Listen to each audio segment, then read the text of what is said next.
Breaking news Vijayawada పశ్చిమ నియోజకవర్గం MLA Sujana Chowdary కార్యాలయం వద్ద తీవ్ర ఉద్రిక్తత నెలకొంది. జోజీనగర్లో కూల్చివేసిన 42 ఫ్లాట్ల యజమానులు ఎమ్మెల్యేకు వినతి పత్రం ఇచ్చేందుకు కార్యాలయానికి వెళ్లగా ఎమ్మెల్యే అనుచరులు వారిని అడ్డుకున్నారు. దీంతో ఆగ్రహించిన బాధితులు ఎమ్మెల్యే కార్యాలయం ఎదుట బైఠాయించి ఆందోళనకు దిగారు. తమ ఫ్లాట్ల వద్ద ఇంత అరాచకం జరుగుతున్నా ఎమ్మెల్యే కన్నెత్తి కూడా చూడలేదని, ఒక్కసారి కూడా వచ్చి తమ సమస్య ఏంటి అని అడగలేదని బాధితులు కన్నీరు మున్నీరవుతున్నారు. గతంలో ఎమ్మెల్యే దృష్టికి సమస్యను తీసుకెళ్లినా కూడా న్యాయం చేయలేదని వాపోయారు. ఎమ్మెల్యే కార్యాలయం వద్ద తాజా పరిస్థితిని మా ప్రతినిధి నరసింహ అందిస్తారు. సుజనా చౌదరి కార్యాలయం వద్ద తీవ్ర ఉద్రిక్తత నెలకొంది. భవానీపురం జోజీ నగర్లోని 42 ఫ్లాట్ల యజమానులు ఎమ్మెల్యేని కలిసేందుకు ఇక్కడ రావడం జరిగింది. అయితే లోపలికి అనుమతించకపోవడంతో వీరంతా బైఠాయించి నిరసన తెలుపుతూ ఉన్నారు. ప్రస్తుతంతో అంటే ఏం చెప్తూ ఉన్నారు లోపలికి? ఏమండి, నిన్న మా ఇల్లు కూల్చారు. ఎమ్మెల్యే గారు రావాలా వద్దా? మేము 45వ డివిజన్ వెస్ట్లోనే ఉన్నాం. మేము పాకిస్తాన్లోనో లేదా అమెరికాలోనే లేము, ఇండియాలోనే ఉన్నాం, ఆంధ్రప్రదేశ్లో ఉన్నాం, విజయవాడ వెస్ట్లోనే ఉన్నాం. ఓట్లకైతే మేం కావాలి. ఈరోజు మా ఇల్లు పడకూడదే. ఎమ్మెల్యే గారు రారండి, ఎమ్మెల్యే గారు రారా? ఈరోజు మా ఇల్లు పడకూడదే. నిన్న పడకూడదే, ఇప్పుడు దాకా రాలేదు సార్. మేము అయిపోవాలి అంతకంటే మమ్మల్ని అక్కడే చంపేయచ్చుగా. అంటే ఎమ్మెల్యే గారికి ఓట్లు కావాలి, కానీ మా జీవితాలు సమస్యలు ఏమి పట్టవా? కోర్టు ధిక్కరం చేశారు. నిన్న ఆటోని మ్యాన్లింగ్ చేశారు. వాళ్ళు సిగరెట్లు తాకుండా. ఒక మాట అండి, అక్కడ చర్చ్ ఉంది. చర్చ్ ఉండకూడదండి. భారతదేశంలో అన్ని మతాలు ఉంటారుగా. ఆ లాయర్ వచ్చి సిగరెట్ తాకుండా చర్చ్ కాబట్టే పడగొట్టా. ఏమండి, హిందూ బతకొద్దా, క్రిస్టియన్ బతకొద్దా, ముస్లిం బతకొద్దా? ఇది భారతదేశంగా మనుషులేగా ఉండేది. ఆ లాయర్ అంటాడు ఈ చర్చ్ కాబట్టే పడగొట్టాం.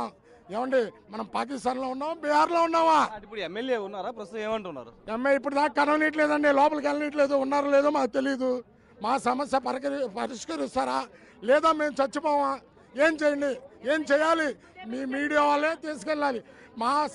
మాకు రానప్పుడు మేము ఆ ఫ్లాట్లో కాదు, లేదా ఎమ్మెల్యే గారి ఆఫీసు ముందే చచ్చిపోతాం. కొంతకాలంగా ఇష్యూ జరుగుతుంది. ఎప్పుడైనా ఎమ్మెల్యే రావడం కానీ ఏమైనా జరిగిందండి? ఎమ్మెల్యే గారు ఎప్పుడూ రాలేదండి. మేమే ఎమ్మెల్యే దృష్టికి తీసుకొచ్చి ఒకసారి పిటిషన్ కూడా ఇచ్చామండి. అయినా మా సమస్యని ఆయన దృష్టిలోకి కూడా తీసుకోలేదు సార్. మేము ఓట్లు వేస్తేనే ఆయన ఈ రోజున ఎమ్మెల్యే అయ్యారు సార్. మేమందరం ప్రజలందరం ఓట్లు వేస్తేనే ఈ రోజు ఆయన ఎమ్మెల్యేగా ఉన్నారు. కానీ ప్రజలకు కష్టం వచ్చినప్పుడు మాత్రం ఎమ్మెల్యే నిమ్మకి నీరెత్తినట్లు ఉన్నారు సార్. ప్రజలకు కష్టం వచ్చినా సరే అసలు ఎమ్మెల్యే బయటకు రావాలి. ప్రజలకు ఆపద వచ్చినప్పుడు ఆదుకునే ప్రభుత్వం కాదా ఇది? ఓట్ల కోసం ఓన్లీ అడుక్కోవడానికే వస్తారా? ఇప్పుడు ఎమ్మెల్యే లేరు. ఇప్పుడు ఆల్రెడీ గతంలో చెప్పామని చెప్తున్నారు. ఇప్పటి వరకు పరిష్కారం కాలేదు. ఏం చెప్పదలుచుకున్నారు? ఇది ఎమ్మెల్యే గారికి ఇది ఆల్రెడీ నిన్ననే తెలిసిందండి. ఎందుకంటే ఇంతమంది పోలీసులు, 2000 మంది పోలీసులు, అంతమంది లాయర్లు అక్కడ జరుగుతున్నప్పుడు ఇక్కడ ఎమ్మెల్యే గారికి ఏం తెలియదు అంటే ఇక్కడ ఎవరు నమ్మరండి. ఎందుకంటే ఉదయం 8 గంటల నుంచి జరుగుతుందండి. అది 8 గంటల నుంచి 11 గంటల వరకు ఆ విధ్వంసం జరుగుతుంది. ఊరు మొత్తం ఏకమైంది. అక్కడ ఊరు మొత్తం ఏకమైనా కూడాను ఎమ్మెల్యే గారికి తెలియదు అంటే మాకు నమ్మశక్యం కాదండి ఇది. అలాగే మేమైతే కనుక ఎమ్మెల్యే గారి దగ్గరికి వచ్చామండి. ఇది కనుక యాక్షన్ తీసుకోకపోతే మేము సీఎం లెవెల్లో కూడా వెళ్తాము.